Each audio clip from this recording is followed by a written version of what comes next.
السلام علیکم ورحمۃ اللہ وبرکاتہ۔ اعوذ باللہ من الشیطان الرجیم، بسم اللہ الرحمن الرحیم۔ ولا تفسدوا فی الارض بعد اصلاحها وادعوه خوفا وطمعا ان رحمت اللہ قریب من المحسنین۔ سورۃ الاعراف۔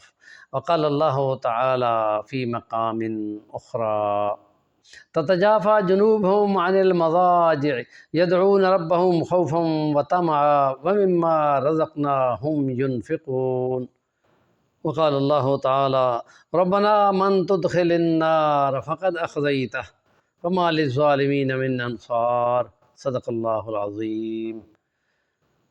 قیامت، آخرت، یوم الدین، یوم الحساب، القارعہ، یہ نام ہے ایک خاص دن کے جس دن سب بندوں نے اللہ کے حضور پیش ہونا ہے اور اپنے اعمال کا حساب دینا ہے۔ 1,24,000 انبیاء نے دنیا کی تمام بستیوں میں پہنچ کر یہی پیغام پہنچایا کہ کل خدا کے حضور پیش ہونا ہے، اس کی تیاری پکڑو۔ یہ زندگی رہنے کے لیے نہیں ہے، یہ امتحان کے طور پہ ہے۔ آج جو بونا ہے کل وہ محشر کے میدان میں حساب کے طور پہ، فصل کے طور پہ کاٹنا ہوگا۔ تو اس لیے اس آخرت میں جہنم کی وعیدوں کو صرف ڈرانے کے لیے نہیں ہوتا، یا کسی بزرگ کے بقول کے خوف سے رو پڑنے کا نام نہیں ہے، بلکہ اپنے دل، دماغ اور اپنے عزم کو بدل دینے کا نام آخرت پہ صحیح عقیدہ ہے۔ اس لیے نبی کریم صلی اللہ علیہ وسلم کی تعلیمات میں ہے، جن پہ خدا نے کلام اتارا کہ اگر تم اللہ اور آخرت کو مانتے ہو تو اپنی معاشرت میں جب تمہارا مہمان کوئی بنے تو اس کی عزت کرنا۔ بندوں نے بندوں میں رہنا ہے تو اس معاشرت میں اگر عزت اور تکریم نہ کریں گے تو پھر کیا کریں گے؟ اس لیے ان کو اپنے رب سے رحمت کی امید بھی ہے کہ نیکیوں کے بدلے اچھے ملیں گے، لیکن یہ خوف بھی ہے کہ اگر کسی نافرمانی کے خدا نے پکڑ لیا اور پوچھ لیا تو پھر کون چھڑائے گا؟ خوفا و طمعا کا یہی معنی ہے۔ جنت کی آرزو رکھتے ہیں، اللہ کی رضا کی فکر ہے، اور خدا کے عذاب اور جہنم کے جہاں اتنی وعیدیں ہیں وہاں ان سے ڈر بھی رکھتے ہیں۔ اس لیے نبی کریم نے اپنی زبان مبارک کو پکڑ کر فرمایا بس اس کو قابو میں رکھنا، اس کو قابو میں رکھنا، کیونکہ کبیرے گناہوں کی 84-85 کبیرے گناہوں کی لسٹ میں دیکھ لیں کتنے کبیرے گناہ صرف زبان سے سرزد ہوتے ہیں۔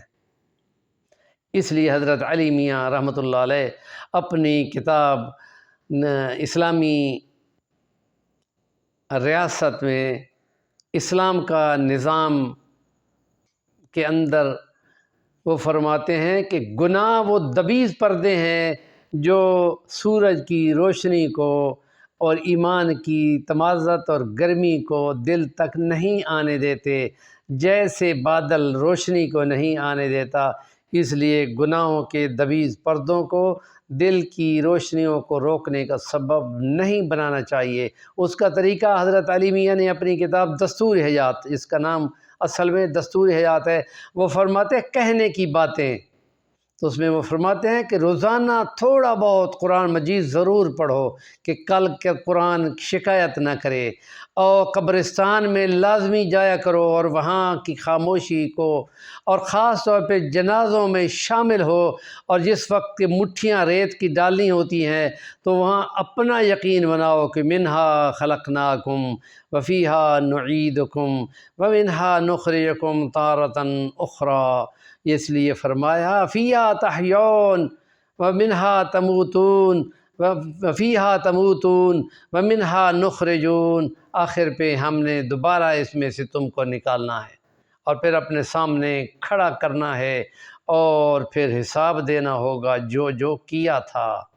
بہت اہم مضمون ہے، اور اس لیے اس کو ڈراوے کے طور پہ نہیں، اپنی زندگی کو بدلنے کا محور بنانا چاہیے، اور اس لیے اس میں فکر مندی بہت ہو۔ کچھ رات کے پہر میں اٹھ کے 2 نفل پڑھ لینا اور خفیہ خفیہ تھوڑا بہت صدقہ خیرات کر لینا، یہ عمل ہے کہ جو بندے کے آخرت کے عقیدے کے مطابق چلتے ہیں اور اس کی زندگی بدلتے ہیں۔ ہمارے چینل کا نام ہے صفی البانی، ضرور سبسکرائب کریں، کام کی بات کا کمنٹ دیا کریں۔